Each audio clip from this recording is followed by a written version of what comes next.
Welcome to The Lazy Girl Library, the podcast where reading is a pleasure and captivating adventures happen from the comfort of your couch. I'm your host, Darby. And I'm Michaela. And if you've ever spent more time rearranging your bookshelf than your priorities, then you, my friend, are in the right place. Episode 10, The Invisible Life of Addie LaRue, book talk time. Woo! Episode 10 already. Oh my gosh. Double digits. We did it. We made it. Double digits. Yay. Incredible. I'm excited. I'm really excited to talk about this book. Mm-hmm. I feel like we're going to have good discussions. Yes, I think so as well. So welcome back to our book talk. Welcome. This episode, we're talking about The Invisible Life of Addie LaRue by Victoria Schwab. I can take it away and read the book description. Take it away, Darby. So the book description for this book is: A life no one will remember, a story you will never forget. France, 1714, in a moment of desperation, a young woman makes a Faustian bargain to live forever and is cursed to be forgotten by everyone she meets. Thus begins the extraordinary life of Addie LaRue, and a dazzling adventure that will play out across centuries and continents, across history and art, as a young woman learns how far she will go to leave her mark on the world. But everything changes when, after nearly 300 years, Addie stumbles across a young man in a hidden bookstore, and he remembers her name. Ooh. So if you haven't listened to a book talk before, kind of what happens and what we'll be covering, we're going to cover our thoughts on the book, answer some book club-esque questions, and then give our final ratings. Before we get into it, because we did kind of jump right into it, how are you doing, Darby? Oh, yeah. Sorry, I'm just really excited to talk about the book. That's and so also, good. for those listening, we definitely talked for a long time before this. We had like a good Michaela Darby catch up. We pressed record and we were ready to jump in. I'm doing good. So at work, things are starting to pick up. So I basically planned 2 big events for my job, and we just had like our committee kickoffs, and we're kind of just hopping back into the swing of things. And then also, so that's like busy, but in a good way, because it's all exciting and new, fresh start. And then in home life, it's football season. I love the UCF Knights, as do you. So Charge on, baby. It's so fun.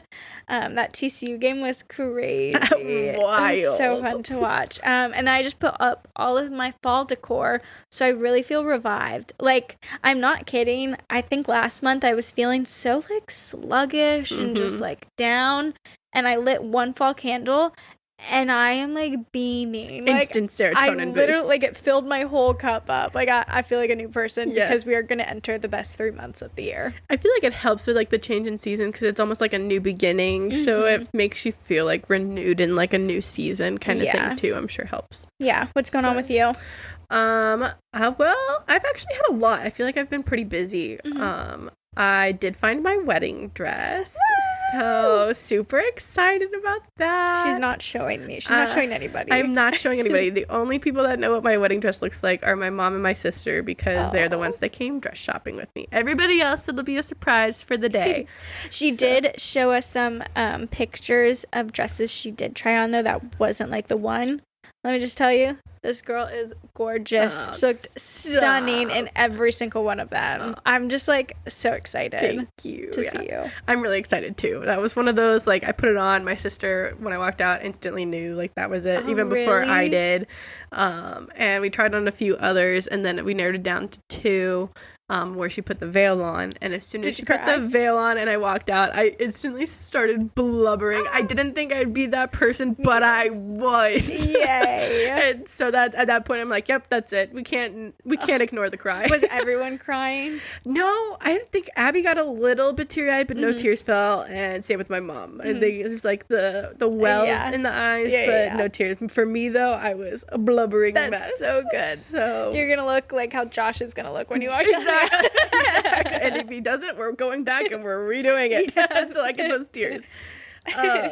But yeah, no, so that was really exciting. And that was special that I got to do that with them. Yeah. So a really special time. So that was fun.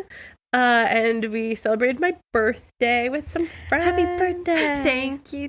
Oh my gosh, what'd you do with your friends? So we had a PowerPoint night. I don't know if any of our listeners know what this is, but it went around on TikTok, and we thought it'd be really fun where all of our friends make PowerPoint presentations about what they do for a living, like their 9 to 5, what are they doing, explaining their job for work, responsibilities, their company, that kind of thing, but in a very like non-formal way, like very much more like funny, personable, like this is what I actually do, so you kind of understand next time when I'm talking about it kind of way. When I told my dad about what we were doing, he was like, he basically was kind of like bashing on it, and he was like, so you're gonna work after work? And I'm like, no, it's fun. Yeah. Like, I don't know how to explain it, but it really was so much fun. It was. Everybody really leaned into it, and I had such a good time. And I actually did learn about... a lot. Yeah, a lot about what my friends do. Yeah. I still don't know. If someone, like, asked me, like, what certain people do, I don't think I would eloquently be able to tell them, but I would know. Like, I would know. Yeah. No, same. But yeah, it's funny because you hear them talk about it, and obviously we've been friends for a long time, so you hear them talk about it for a long time. But it wasn't until like seeing their presentation where it kind of like clicked in my brain and like truly like understood what they were doing. And everybody made it really funny and like understandable, and we ate pizza and cookies and had a grand old time. So that was really fun, and I appreciate all my friends for coming and doing that for me. Yeah, celebrate you any day. Thanks. But yeah, that's kind of what's been going on for me. A lot more wedding planning to come, but we're just taking it day by day. All right, well, to get back into our book now, we're going to go ahead and do a reading recap. So this is a long book, so not everything is going to be covered in the summary, but so we do highly encourage you to like read the book to get the full meaning of it all. So this is very much just SparkNotes version of what we got going on. So that way, for those of you who didn't read but still want to participate in the episode, have an understanding of what's going on. Warning, book spoilers ahead. Please head to the description and show notes to find where to skip to. You have been warned. Yeah, so for a lot of this book, it switches between the past and the present in telling the story. We meet Adeline, also known as Addie LaRue, who was born over 300 years ago in Villon, a small French village. I don't know if that's how you pronounce it. That sounds just, right to me. I like it. So she's kind of like this wild child in the village, loves her dad, and becomes really close with this local woman called Estelle, who is kind of like witchy vibes, the old hag of the village, lives off on like the outskirts of town. Picture kind of like in Moana, the grandmother. Yeah. Like, people think she's a little like kooky, but it's like she's just in touch with the spirits, you know? Exactly. And this is France, so most people are Catholic, but Estelle believes in the old gods and prays to the old gods. And she teaches Addie all about them growing up and warns her not to call on them after dark, because you'd never know who's going to answer after dark, which can be dangerous. Yeah, and so in the beginning of the story, we also learn that in 1714, when Addie is a young 23, she is engaged, but not of her own will. It was kind of like an arranged marriage. And 23 is like almost like old hag in a way at that point in time too. So it's like her family's trying to get her out of the house. Yeah. So, but she, from a really young age, just wants to travel and see the world. She doesn't want to feel trapped, and so this engagement feels like, you know, like she's going to be trapped forever. And so right before the wedding, they're getting ready to go, and she like runs out of the house, and she just starts praying to the old gods to be free. She just kind of like over and over again, she's like frantic, freaking out, like panicking, and is just praying and praying to the old gods. And as she's praying, night falls and the darkness answers. Dun, dun, dun. She doesn't realize the darkness because she's in such a frantic state. And so then one of the dark gods does answer, and Addie asks to live freely and to have more time to do as she pleases, to explore the world. As a gift to the old god, she offers her favorite possession, which is a carved wooden ring that was made by her father, that was like really, really special to her, and she's had it since like birth. It's like a lucky token for her, but the darkness like rejects it. So instead, in like this panic state, she offers her soul. So when she has lived her life to the fullest, the way she wants to, then she'll give her soul over to this dark god. And with that, he accepts.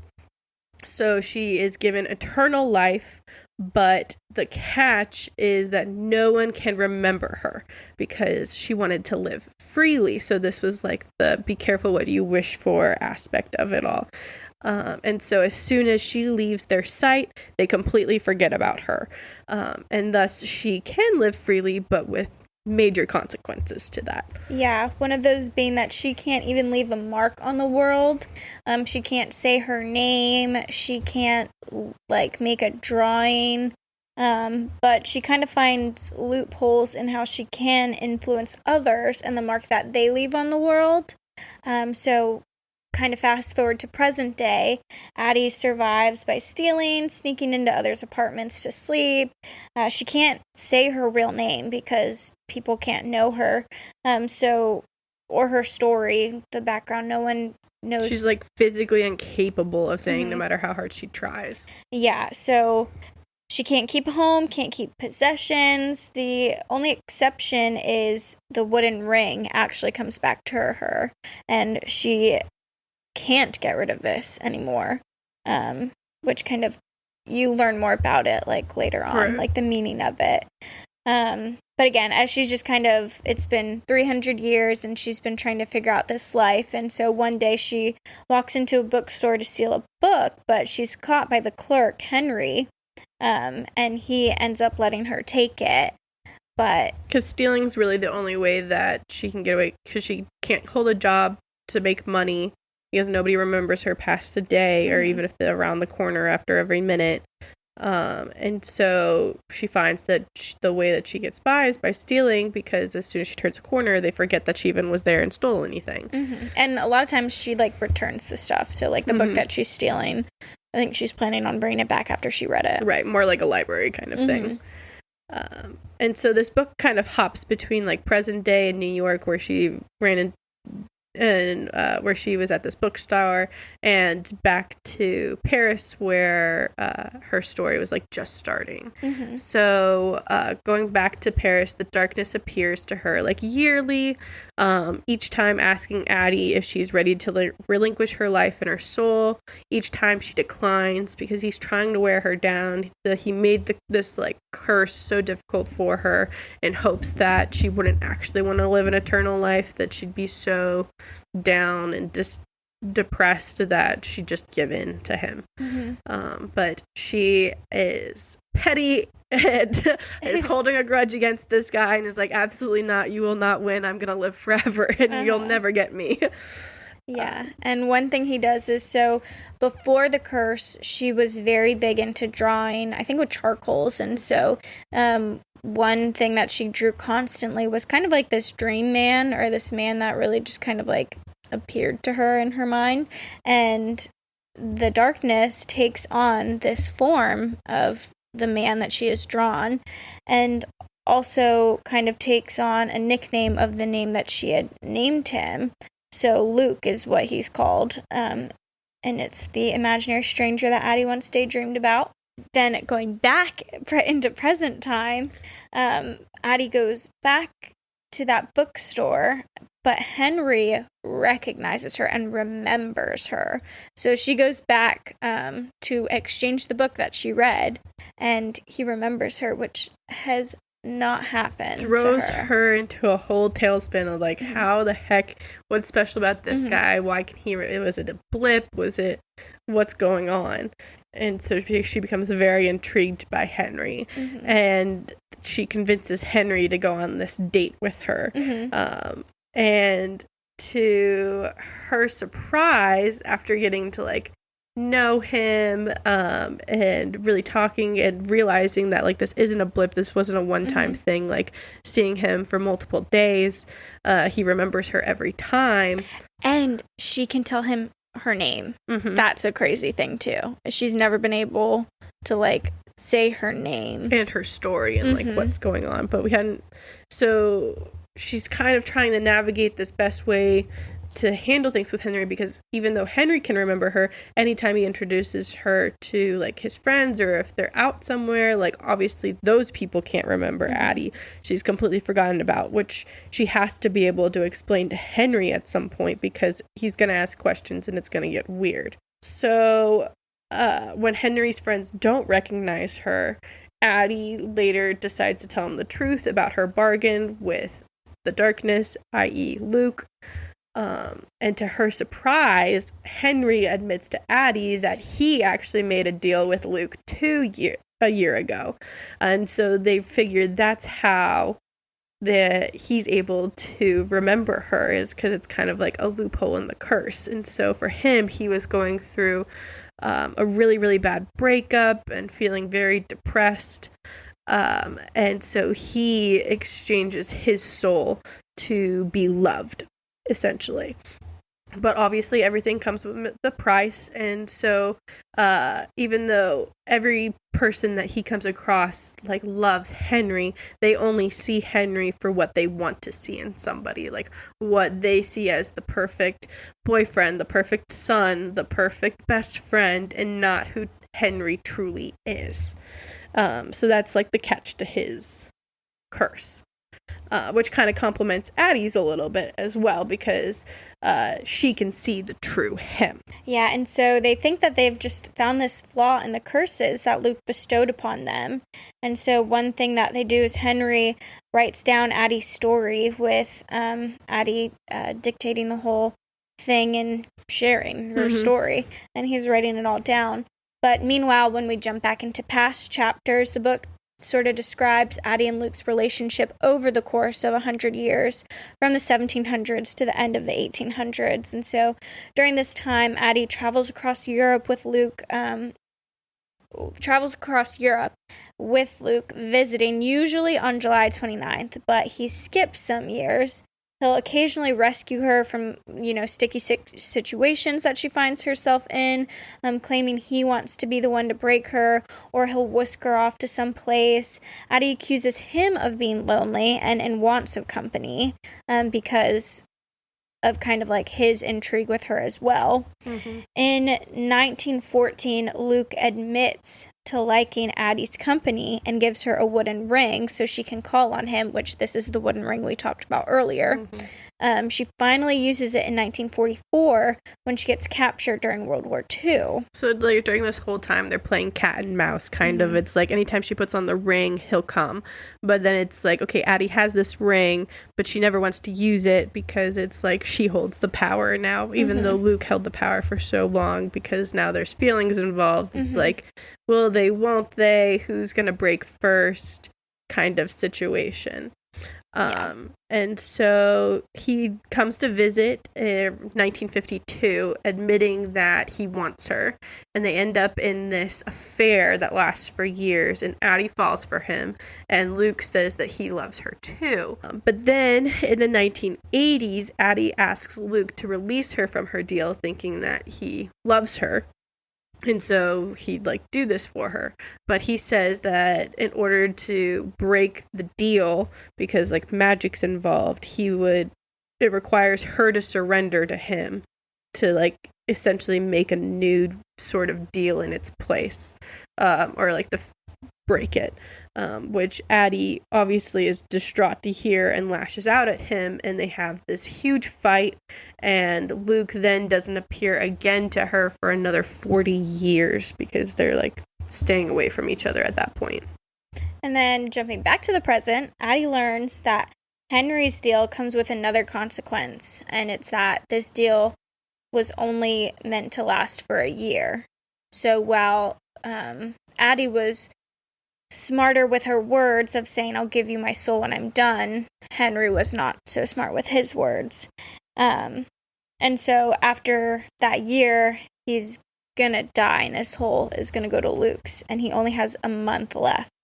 And so Addie is now distraught again for other reasons, and she decides to call on Luke to beg him to change his deal with Henry.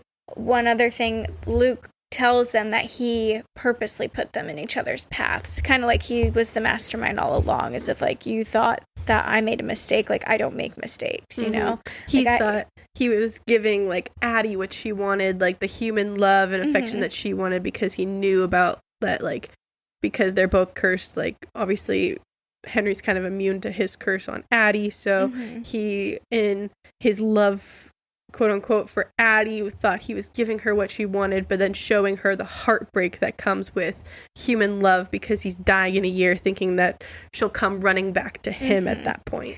Yeah, and so when Addie's, you know, begging Luke refuses her until Addie promises herself to him in exchange for releasing Henry, and Luke accepts. But this isn't something that the reader is aware of until it actually, like, happens. So when it comes down to it, and it's like the end of Henry's last day, Henry is thinking that he is gonna die and this is their last day together, and then that's when Addie reveals what actually happened when Addie begged Luke and he accepted the switch, like how she saved him, essentially.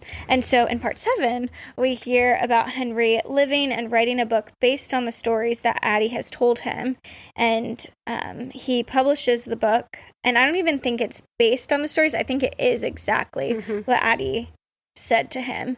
So he publishes the book, The Invisible Life of Addie LaRue, as fiction and without an author, which is like kind of like crazy when you were like the reader reading the book, because it's like, the book is The Invisible Life of Addie LaRue, I'm reading The Invisible Life of Addie LaRue. Right. Like, it was kind of interesting.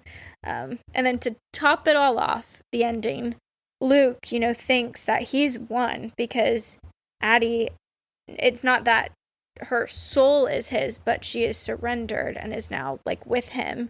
But Addie knows that her new deal only requires her to stay with him for as long as he desires. And so Addie plans to break his heart and drive him away. Because she was good with her words. The end. So that was a lot, but I think it really helps to kind of give context. Yeah, give context. And then also, for people who have read the book, to just, like, jog your memory, because even myself, I read this, like, I've read quite a few books since this, and so doing these, I think, helps to jog your memory when we talk about things. But I'm so curious, what were your initial thoughts, Michaela? So I really did enjoy this book. I thought it was a fascinating concept, even though, like, the concept of, like, living forever, being forgotten isn't, like, new. I think it was done in a very new kind of way with, like, the fantasy vibe of it and, like, the God aspect of it. And I thought, like, the life lessons that they have kind of mixed in were really well done, because it doesn't give you, like, a clear answer. It just gives you, like, those kernels to think about as you, like, move on from the book, which I really appreciated. So what about you? I agree. It was, like, much more thought-provoking than I thought it would be. I really enjoyed it, and I really enjoyed the ending as well. I thought it was just, like, it was done really well. But it's funny because, so the first time I saw this book was through a TikTok, so thanks Book Talk, you're not always wrong. Sometimes it's right. But in the TikTok, it was, like, just the bookstore scene where he, like, remembers her, and, like, she comes to that realization of, like, he remembers. So that's all I had, like, coming into this book, and I was like, oh, okay, so it's like meet cute, like, this guy remembers her, and then I read this book and I'm like, oh my gosh, like, wow, like, your words have so much power and meaning in the way that you say things. Like, be careful with your words, like, and your words have power. Yeah, and what you want out of life, you know, kind of like your brain doesn't always know what it wants, because it thinks it wants one thing, and then the grass is always greener on the other side, kind of thing. Yeah. But once you get it, like, you don't know what you have till it's gone, kind of. So it was so interesting. And like you said, it was done, like, in a different way. Like, it just wasn't, like, something regurgitated, but it felt new, which was really nice. It was refreshing. I really appreciated it. Did you have a favorite part?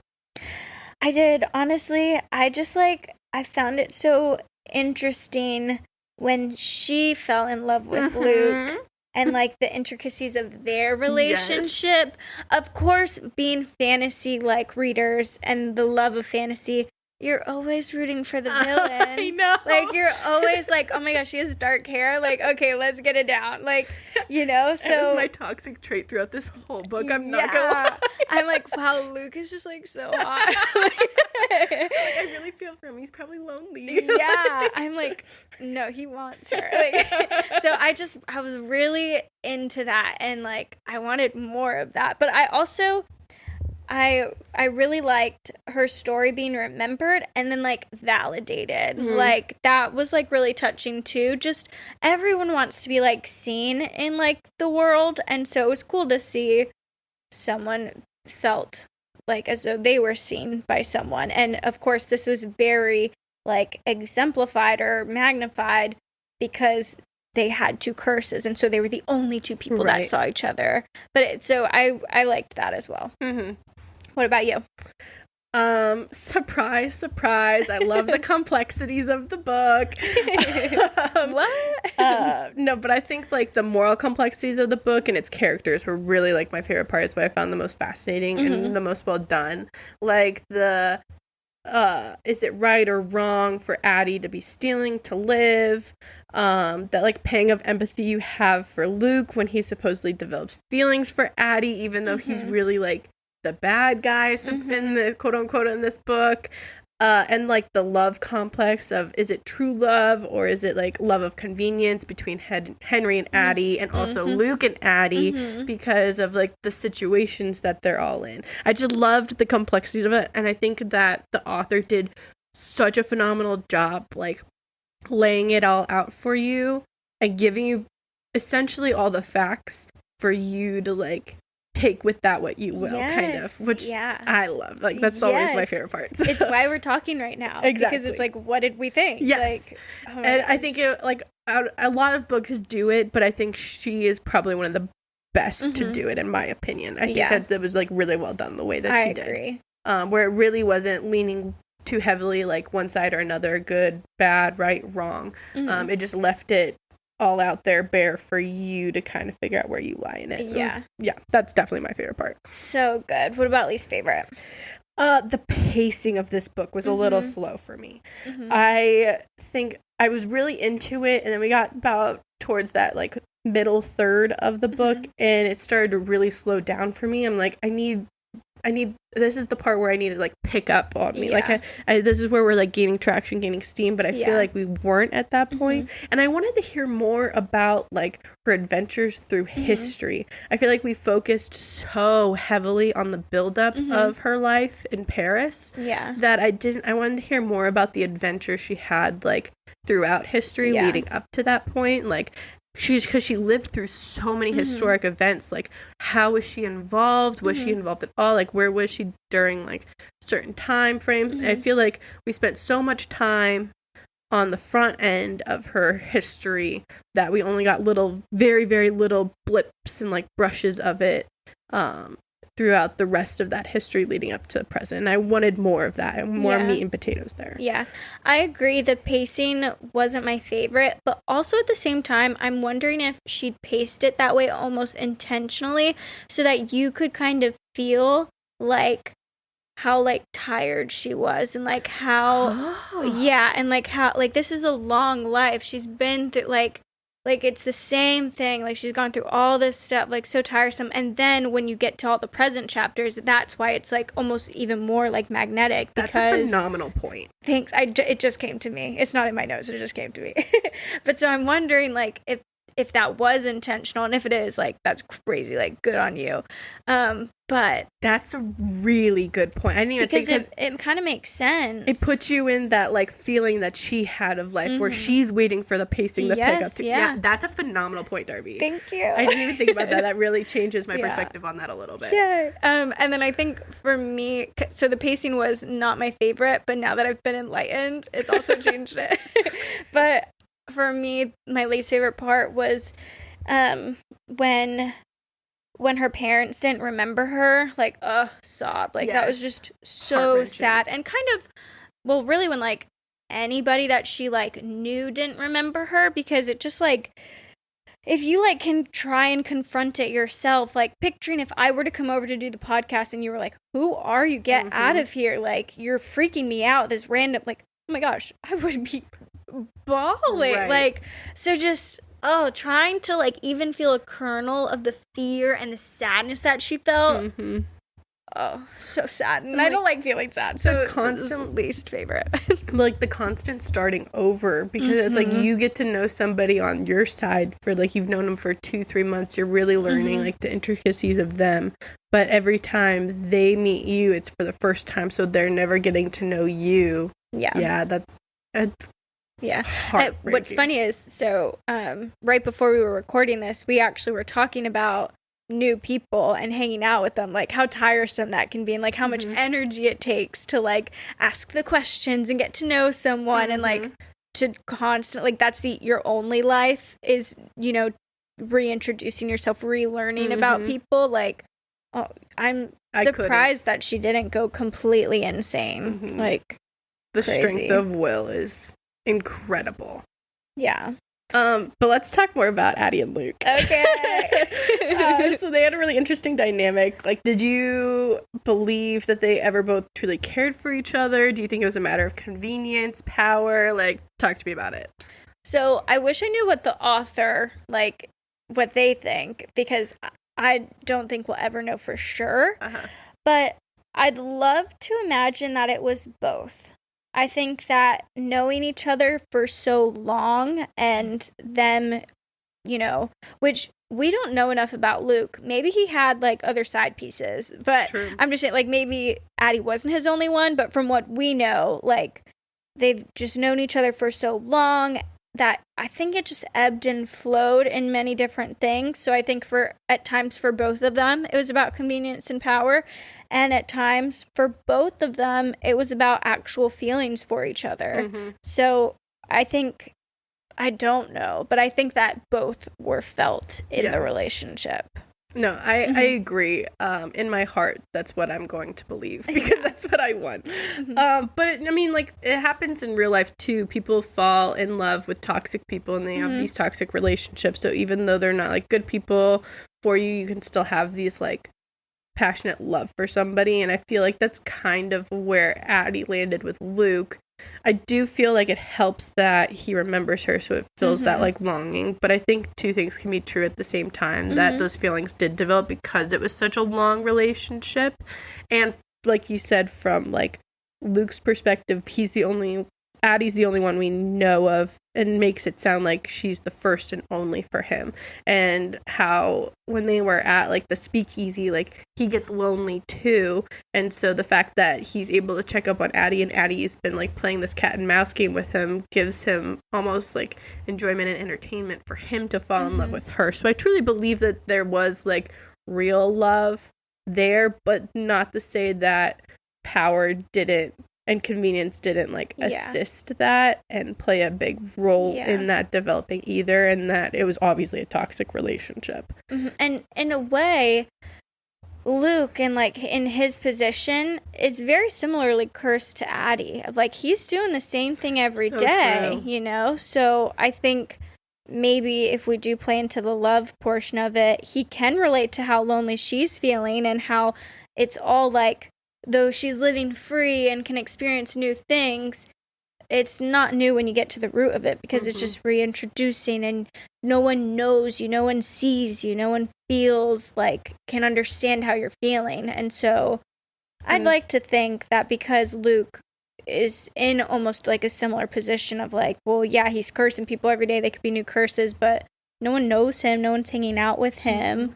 Like, he probably feels similarly. Another phenomenal point I didn't think of. Thanks. You're on a roll. They're really just coming to me as we're talking. I knew this was going to be good conversation. As soon as so I don't know what's been going on lately, but I've been finishing the book talk books before Michaela, which didn't used to happen.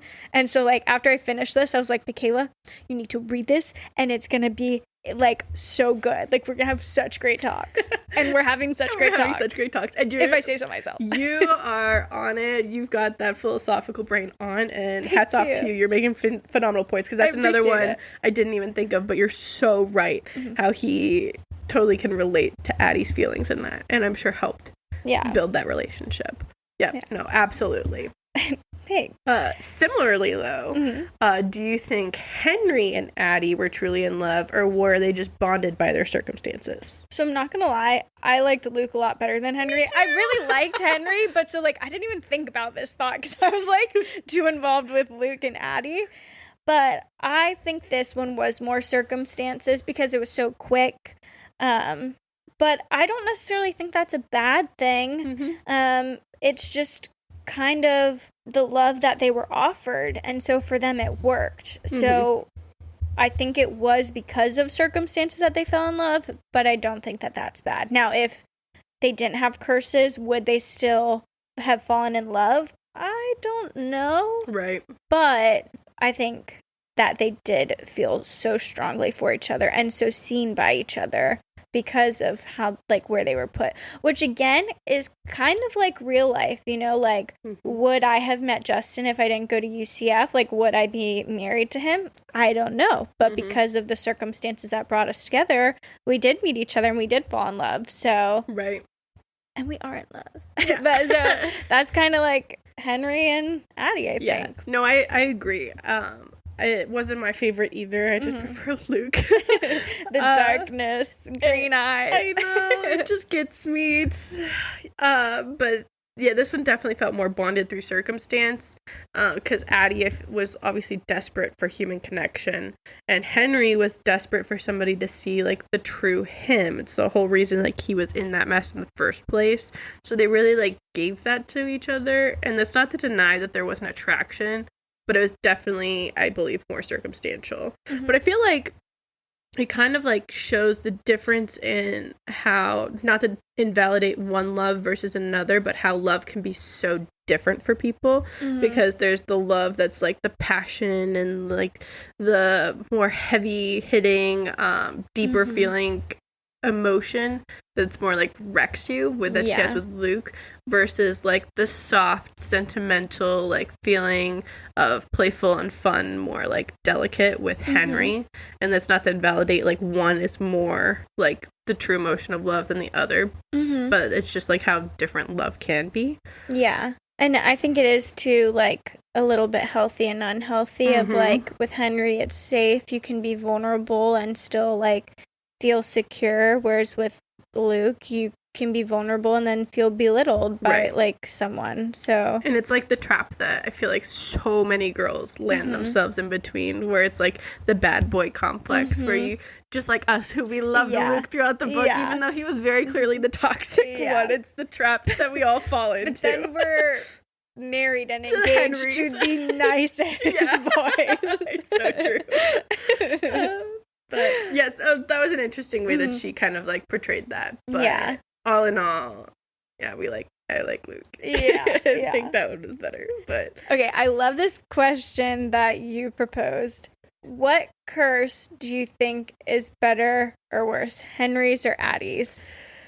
I would say Addie's, solely because at least Henry is remembered so he can hold a job and he can like have like an apartment and like live somewhere.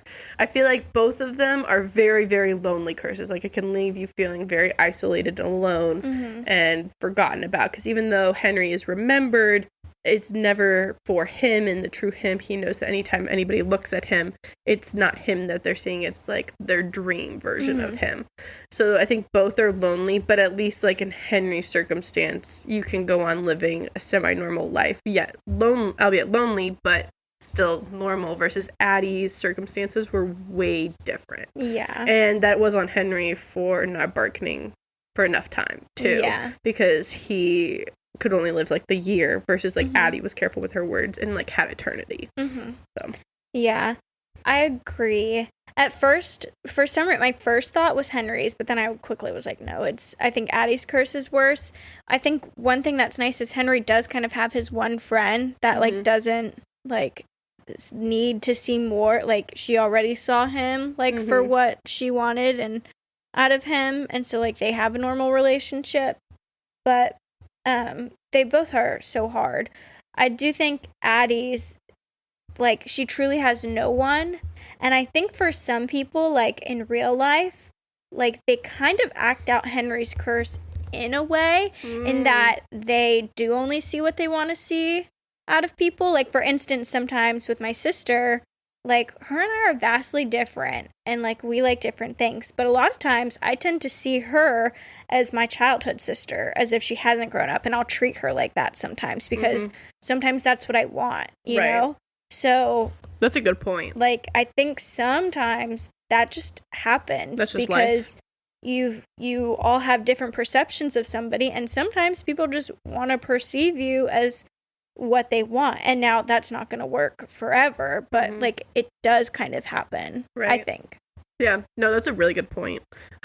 On it, Darby, on it. Thank you. I mean, you're on it too. I'm very much enjoying your words as well. No. Take the comment. You're killing it today. So. Thank you. So obviously the curses Addie and Henry are given have like a negative twist to their biggest desire. So Addie wants to live freely, but no one will remember her. So Henry wants to be loved, but nobody will love him for him. So what would be like your biggest desire, and how do you think Luke would spin it negatively if you made a deal with him? Okay, so like, joking about this, it's to eat and to not have my body change at all. That would totally be so the best curse. We're eating hibachi all day. Yeah. But I don't really know, because it's kind of hard for me to like think of like, what do I want most? Because like, I'm a very religious person, so a lot of times I think about how like this earth like isn't our eternal home, and this is just kind of like we're passing through, and we're gonna spend eternity like with God, and that's just my own personal spiritual feelings. So it was kind of hard for me to like think of like, what do I desire most, because I just desire to be with Jesus. But thinking about it, maybe my desire would to be happy, and to just, I just want to be happy. What about making others happy? So I think I'm too like, I want to be happy. Like, I want others to be happy too, but I feel like you're a people pleaser. I'm for sure a people pleaser. But I'm thinking of like, if I'm in like a frantic state, kind of like Henry and Addie, and if I'm like in a vulnerable place and in a dark place, I'm going to be more selfish as well. So right. I'm thinking that I would say to Luke, like, I just want to be happy. And so I think his curse and the twist might be like either not letting me feel any other emotion besides happy, or that others around me are never happy, and that would be really bad and really sad. Both of those are really good twists. So I don't know, but those were my thoughts. Interesting. Yeah, I like the thought. And but then it's hard, because it's like, well, if other people around me aren't happy, then it's like, I'm not happy. Right. But would Luke consider happiness just being like being able to obtain whatever I want, like being able to like do quote unquote whatever my like dream life is, but just whoever I'm surrounded by always has like a hardship going on, right? Like, so I don't know. Never feeling any other emotion kind of negates like the significance of feeling happy, if that's all you feel. Yeah, and it's like, like, I know that something's different, but I can't help but just smile, and it's like, but I know that this is not right, but I can't figure out what it is, right? Like, I don't know. What about you? What would your curse be? So again, it's kind of hard to think like, what's my biggest desire, but it's a big question. Yeah, it is. And so I'm not going to say that this is my biggest desire, but the one that came to mind is, I am such a why person. I love to know the why of everything. I love like the fun facts behind things. It's hard for me to take things at face value. I'm like, ever since I was a little kid, my mom could never tell me like, don't touch the stove. It's because, it's always like, but why can't I touch the stove? Like, why can't I do these things? Why is this the way it is?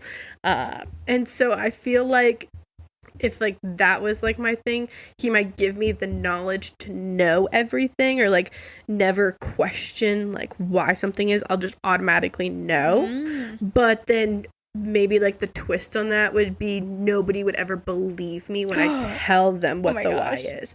So that could like be backfire when you're trying to find a solution. I'm thinking like, you know, like COVID, right? Like maybe I know the solution to COVID and like how to save all these lives, but I could never tell anybody because nobody would believe me anyway, even though I know the truth. I feel like that would be a really big twist. And then it's like, well, do you just never participate? And then people are like, why aren't you helping? Right. Or do you try and then like...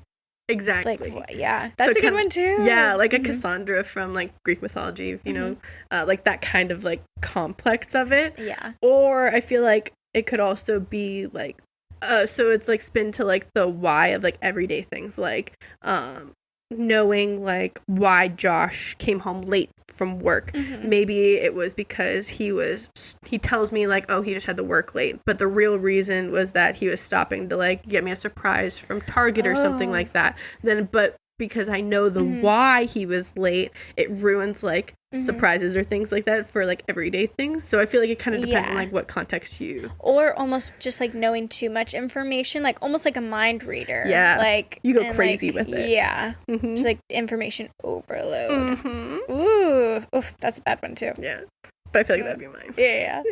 Interesting. Okay, so I know you are a thinker and you definitely like to guess when things happen. Which of the like reveals or plot points did you see coming? And then which ones were you surprised by, if any? Oh, this was really funny.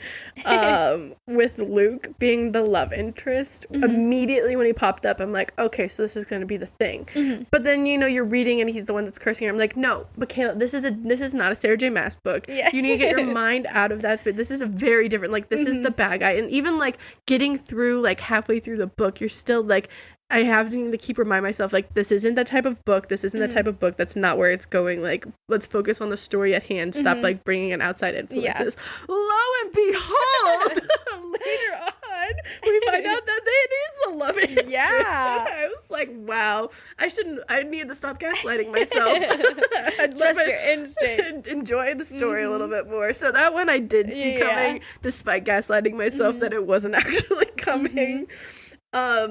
I also knew that Henry was cursed by Luke when she like first met him and he like remembered her. Of course like, he did. That was for me that was like an easy, okay, I understand like where that came from, but the question is, what was his curse? Was he like living forever? Like what was his thing? But I figured like that would be the reason. I did not see that one. Really? Yeah. Like it definitely made sense, but that I just didn't initially go there. Sure. I just was like, oh my gosh, that's so great for her. She can say her name. That when I was thinking about it, like how would he be able? That's like the first thought that I had. Oh, when you asked why? Yeah, exactly. But the thing I did not see coming was the I don't want to say unhappy ending, but the minimal closure ending of the book. I was not expecting. Like, I knew Addie would save Henry in some way. Like, you kind of expected that.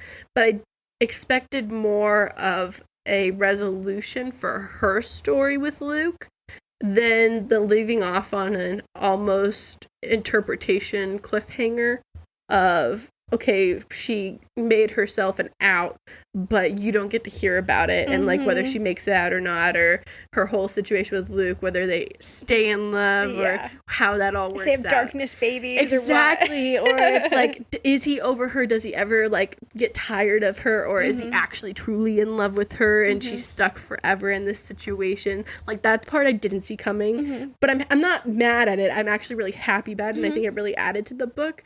But I was just kind of like, that's it? Like, that's where we're ending? And for me, that was the big one. Yeah. But what about you? So for me, I definitely saw it coming that, like, she's going to be cursed as soon as, like, she's running away from the, like, wedding. I'm like, okay, well, things are not going to be, like, happy. Like, it's not going to be good. And then I didn't know that Henry would be cursed as well, or that she would, not necessarily that she would have chosen to switch with him, but more so that Luke would allow her to, like, change his plans. Because for me, because the book was so, like, heavy on, like, how hard her life was and just, like, how this curse ruined her, I didn't necessarily think that the author was going to let her have any sort of, like, resolve or happy ending. I almost saw it happening as, like, she thought she had one thing and he actually took this away too from her. So that's how I thought it was gonna, which I'm happy that like it didn't, like it worked out better. But that's where my thought was. And then I also didn't expect for her to have her own plan, but I was like, get it, girl. Yeah. But also like, what if he likes you? Right? It leaves you on the open end. Yeah. Oh, yeah. Yeah. But I think that kind of like the fact, going to your point of like with Henry being cursed, or like that she would choose like to switch with him, I think that even shows more about like Luke's feelings for her, or at least his what he thinks are feelings for her. The fact that it's like he deals in souls, like that's his thing. So the fact that he was willing to let Henry go just to like keep Addie in his clutches, I think almost like is like one more drop in the bucket of like feelings, whether that's feelings of like control and power, feelings of love, that's still to be determined, or maybe it's both, but at least that it kind of like shows those strong feelings for her, that he was willing to let it go. Also, one thing, jumping back onto like Henry a little bit, I think a reason why, or maybe not for you, but for me, I think a reason why I also lean towards Luke is because her relationship with Henry, like, he just felt very young and very naive. So it just felt like they were just in way different places, which obviously they were because she had lived for so much longer. But so their like love and relationship felt so like out of convenience, and just that he was like baby, you know? Right. So I think well, it's kind of like that moment when she was like stealing and he was judging her for it. It's like on one hand, you're like, initially I was getting upset with Henry for like his reaction towards her, and for that, because like that's how she's able to live, and the fact that he's like judging her for that when that's how she's made it for so long felt like wrong to me, and like kind of showed his naivety to like the whole situation. But then you think about it more, it gets into the complexities of it all, because what she is doing is really wrong. And so it's like kind of bringing her, and like it wasn't him judging her truly for how she's living, but more like, let me help you, like let me bring you out of that and onto like a good path, and like let me provide that for you. So that way you don't have to do like this immoral thing anymore. You can survive, and I can provide that for you, like in a more like moral concept. See, now that was a good point. I didn't think about that. That does make him feel a little more mature, of like him wanting to be like, listen, I see that you had to do that, but like you don't have to do that anymore. Like I can help you. Oh, that was good. But it's kind of both too, because I see the in other like circumstances, or in other situations of their relationship, how he the naivety of it all. But even in that situation in itself, it's like you see both like the maturity and the not in that. So complex characters, crazy. Gotta love them. Do you think you'd read another book by this author? I do. I really like the writing. I enjoyed the writing. I enjoyed the character complexities. It was really interesting. And I'd be really curious to see like what other books by her are like. I think she has like a mystery book, if I'm not mistaken, too. You'd love that. Maybe but that's what I think. So I'd be curious to see like what those are like. Yeah. But yeah, I would. What about you?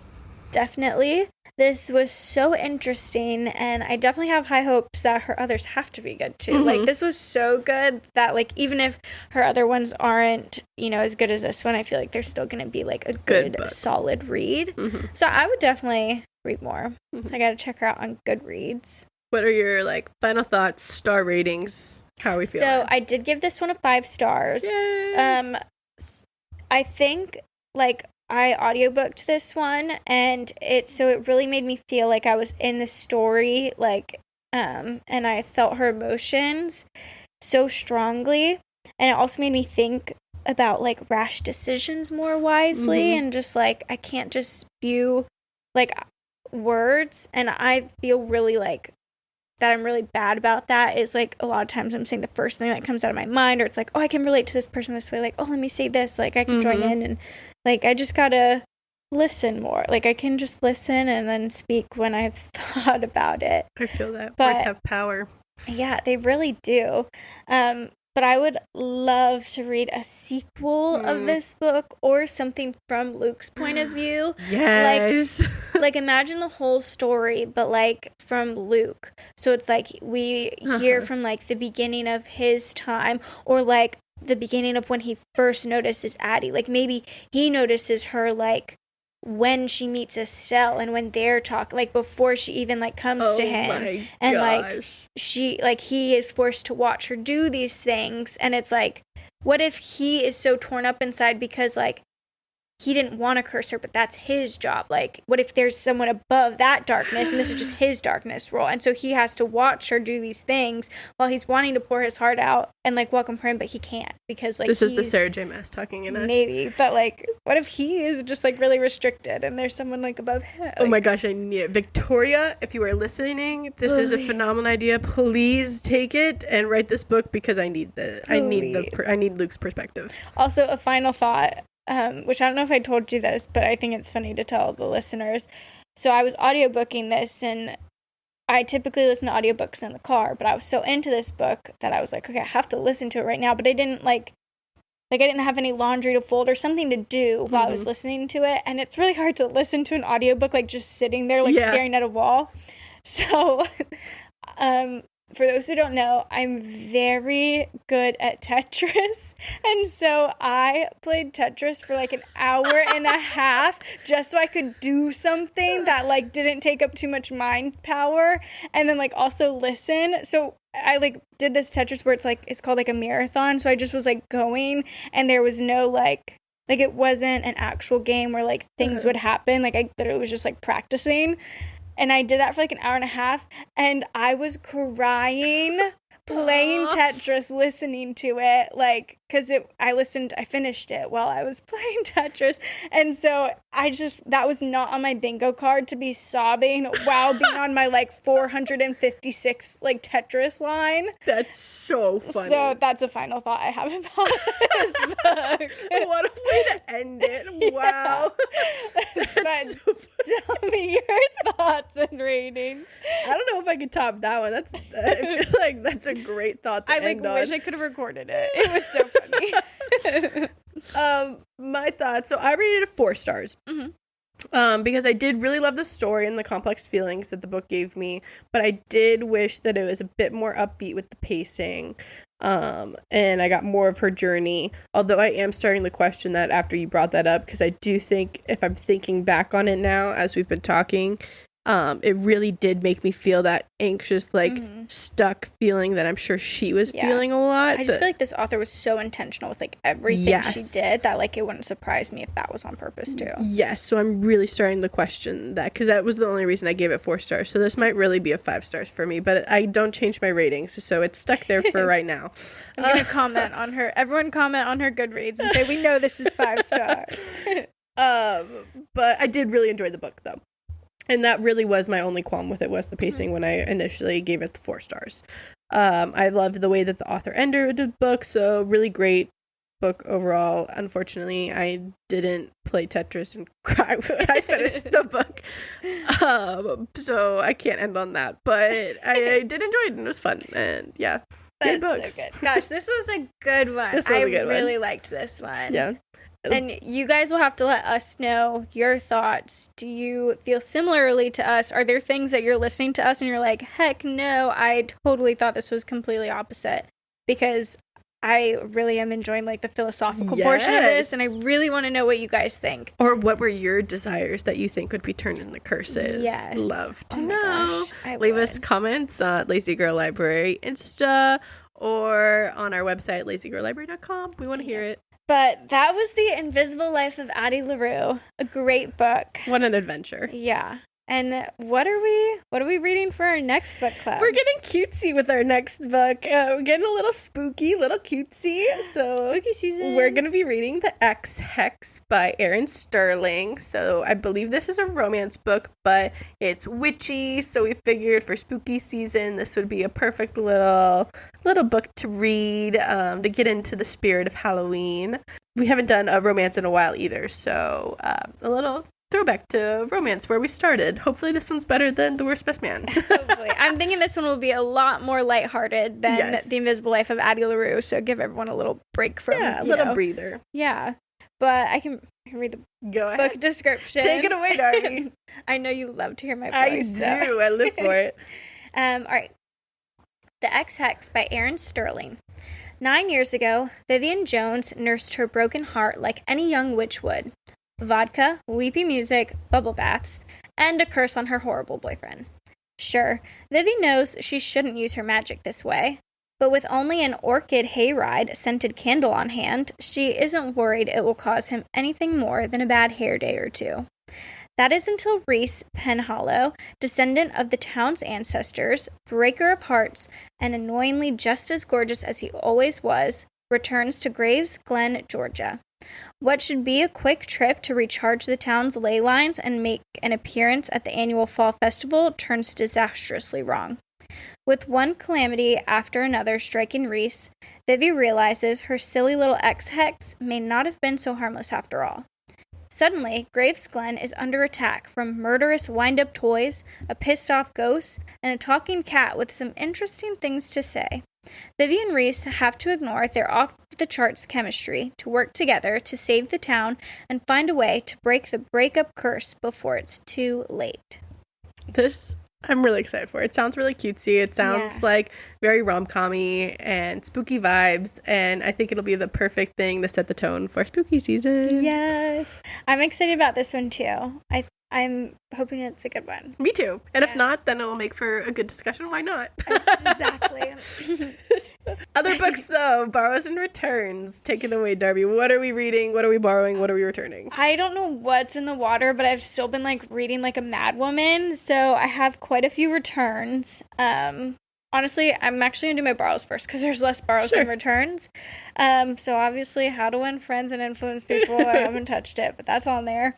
And then The Fate of the Sun King. So I think I mentioned that as my borrow last time, but I actually didn't read that one because I was like, I need a break from this world because the second one wasn't that great. But the third one in this series is going pretty well, and I'm enjoying it.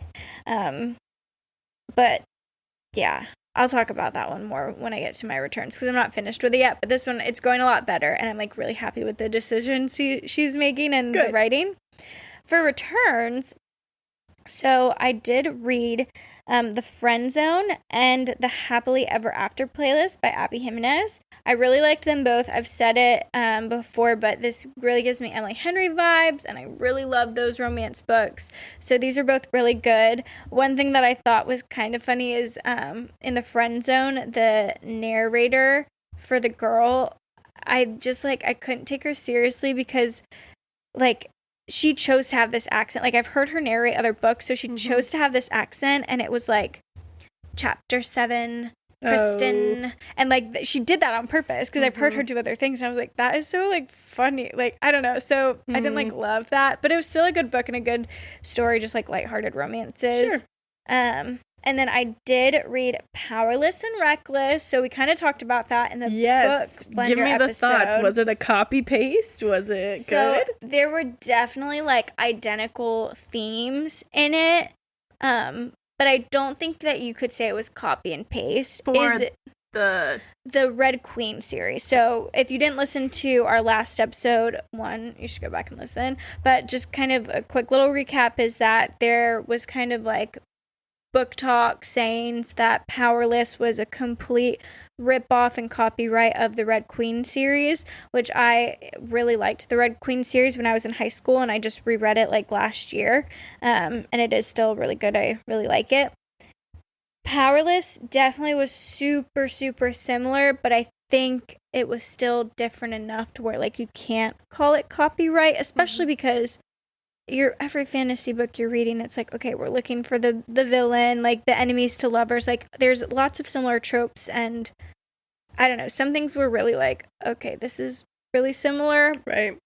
But it's also hard because I think Powerless might have been done better than Red Queen. Ooh, hot take. I don't know. Maybe that's why I'm you can't call it copy and paste because this is better. I don't know. But I'm excited. I think the third book comes out next year.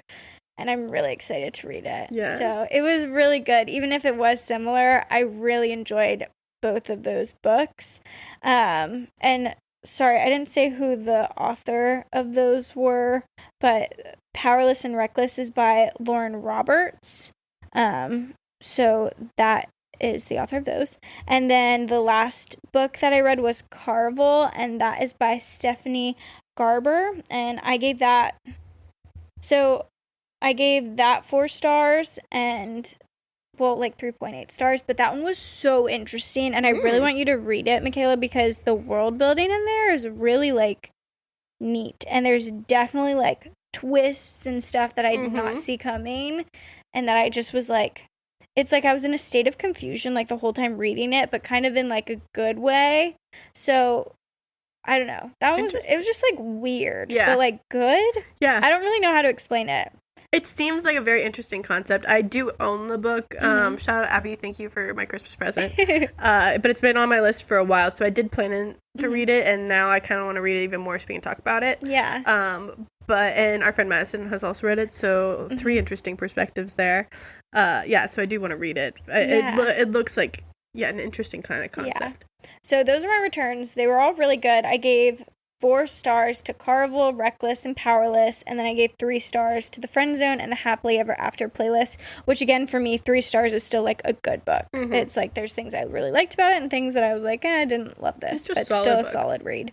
So, good borrows and returns for me. You are crushing the reading game right now. I don't know if it's healthy, but I'm enjoying it. I'm enjoying all the books. Hey, that's all that matters. Happiness, right? My 2024 year in review of books is gonna be crazy. Happy for you. Proud of you. You're killing it. Thank you. What about you? How are your borrows and returns going? So mine is much shorter.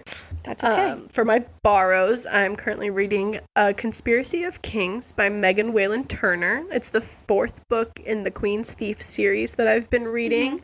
This is that more political fantasy series that I've been reading. Not to say it doesn't have action, but it's definitely much more like mind games, like political alliances, like things like that, and like how it plays out more in like a ruling court than like the battlefield.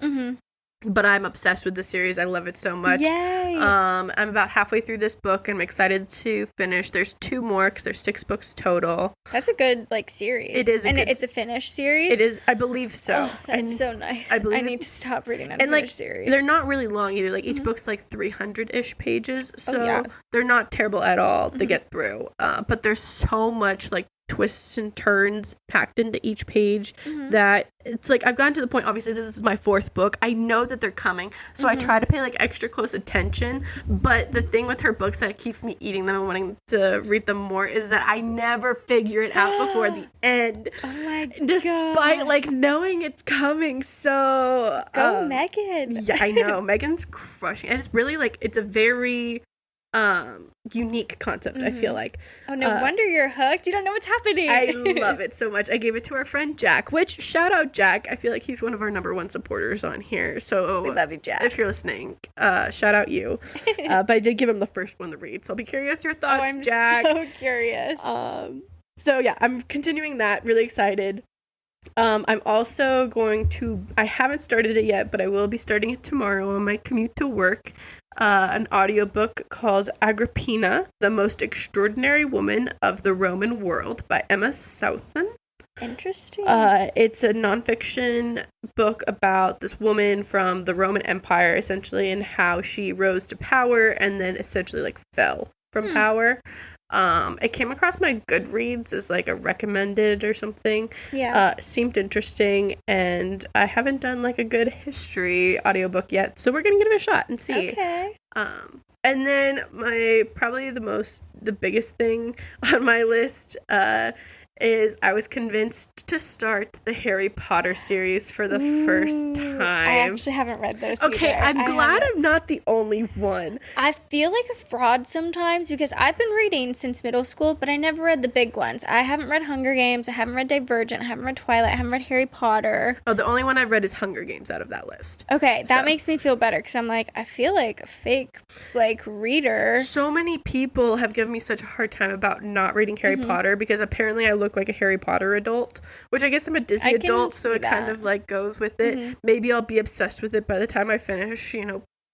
Time will tell. We can take a trip to Universal. Yeah, I did it. Lazy Girl Library meetup. Harry Potter World. Let's do it. Butterbeer on me. But I love the movies. I've watched all of the movies, and I did enjoy the movies. But our friend Sarah convinced me that she thought that I've read them. I had not, and now she won't speak to me until I do read them. So we're starting the series. It'll probably take me a while because there's so many of them, and I'm not going to be like doing it back to back. No, we're going to mix in books in between. But we're going to start that. I think spooky season's a good time to start that. You'll have to let me know if you think it's like worth it. I will. Because then maybe I'll hop on the... I'll keep you all updated on my Harry Potter journey. Yeah. Because it'll be a time. Do you know like what house you're in?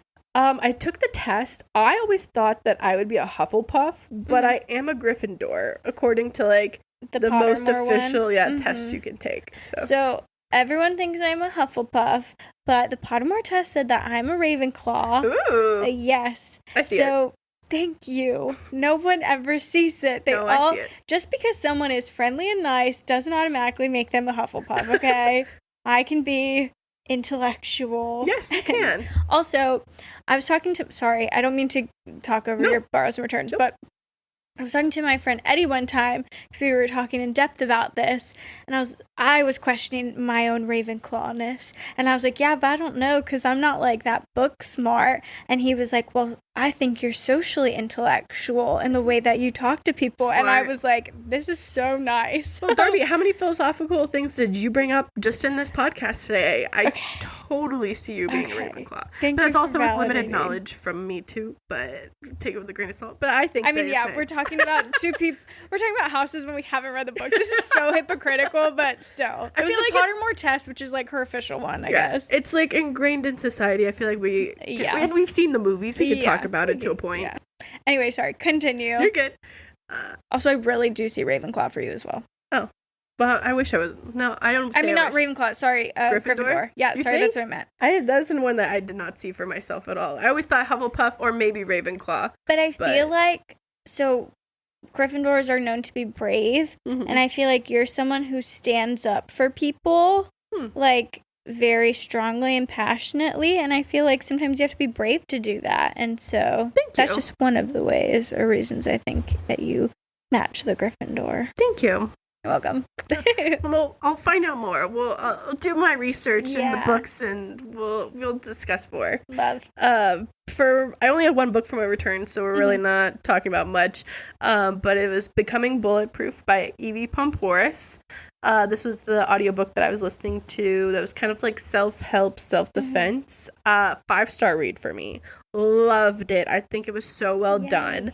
I talked about it a lot in the last episode, so I'm not going to go super in depth again, but essentially like the first half of the book, the author was a Secret Service agent for many years and like was on the service for, I believe, Presidents Clinton through Obama. And so she wrote this book. Half of it is on like self-defense, how to keep yourself safe so you're not like you can be prepared for situations without having to live in constant fear. And like the whole theme of the book is to like live fearlessly. Because they're like you can't get rid of fear. Fear is always going to be prevalent in your life, but it's like how to not let your life be ruled by fears and like preparing yourself for that and like how to navigate a world with it. So the first half she talks about like true self-defense, keeping yourself safe, being aware of certain situations, creating like exit strategies, things like that. And then the second half is much more psychological, how you can influence people. That I really appreciated the first half of the book, but the second half of the book was fascinating to me because she really got into the like how to subtly influence people in their subconscious, because if you pick up, for example, on certain ways people speak and you start to mimic those ways, not in like a harsh way or like in a more subtle way, people will trust you more and you're building that rapport more because you sound more like them and people are drawn to people like them. And so it's like things like that she talks about and how you can use it in your real life for like, you know, getting along with coworkers or networking or, you know, convincing people to like go on the vacation that you want to go on, like whatever, just how you can use it in life. It was fascinating. And she did a really good job talking about like laying all the facts out for you and making it very easy, and not adding too much fluff that would like take away from it, but enough information for you to understand what she's talking about. Interesting. It was really good. I do really want to listen to it.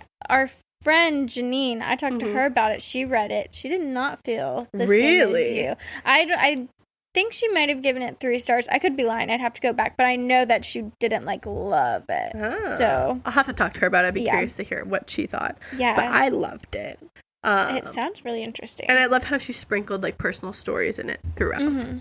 But it wasn't too much, but it was like just enough to like give like a good story to like the context of whatever she's talking about at that point. So that's so good. Really enjoyed it. 5-star book for me. But that's it. I love it. But that's it for this month's book club episode. I'm glad that we had a great book talk. Be sure to let us know what you thought about this book. If you have any recommendations for books that you want us to read.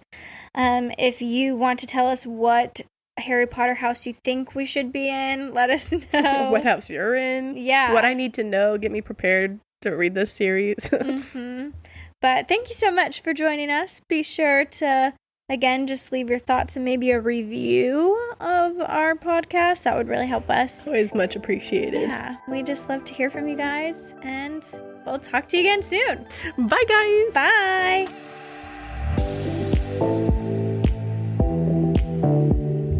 Well, dear listeners, we find ourselves at the end of another episode.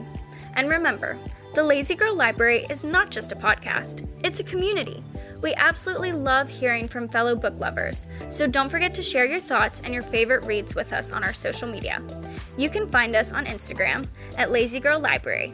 Make sure to check out our website, lazygirllibrary.com, your one-stop shop for all things Lazy Girl. Before we go, we want to take a moment to thank all of our wonderful listeners. Whether you're listening from your cozy bed, on your way to work, or anywhere in between, thank you for making us a part of your day and for being a part of our Lazy Girl family. So keep those pages turning, keep those imaginations flourishing, and remember, the best stories are yet to be discovered. Until next time, stay lazy and happy reading.